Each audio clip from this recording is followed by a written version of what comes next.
Hi, I'm Toby Lee. I'm one of the coaches and fencers out of Metro Tacoma Fencing Club in Tacoma, Washington. Hi, I'm Benjamin and I like foil. I'm Andrew and I fence épée.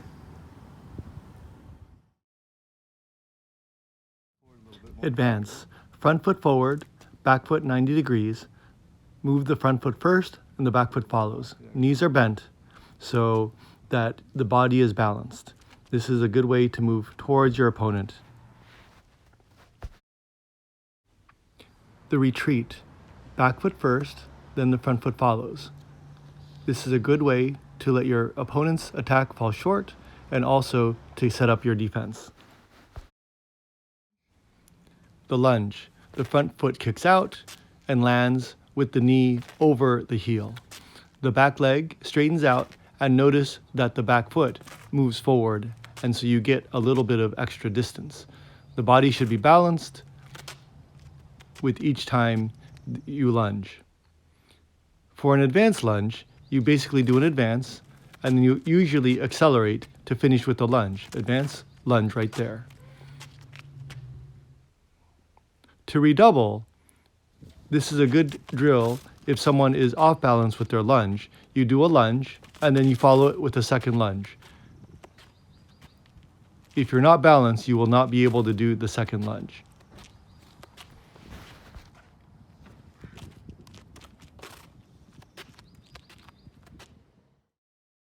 Check forward. This is a more advanced piece of footwork where you take a little tiny step back, but you're actually moving forward instead of retreating. So instead of doing a full retreat, you take the tiny step back, you go towards your opponent, and that closes the distance for whatever action you're planning. A check back is the opposite, where you take a tiny step forward and then you do a retreat instead of taking a full step forward. This is a good way to stop an opponent who's attacking you as they think you're closing the distance when you're actually getting out of the way. A half step is just like testing the waters. You're taking a half step with one foot and you could finish the full step, or you could actually use that half step and retreat and get out of the way with a check back. This way you're not committing. So today, in putting it all together, we learned the advance, the retreat, the check forward, the check back, the lunge, advance lunge, redouble, and half steps.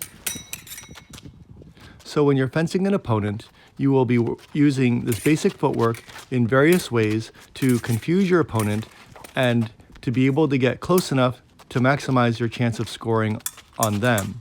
At the same time, you will want to control the distance so their attacks will fall short or fail, or you'll have enough time to set up your defense. When you practice footwork by yourself, make sure to change the steps that you take, the distance of the steps, as well as the tempo in which you take the steps. Thank you for watching this video, which I hope you enjoyed. Please come fence with us someday.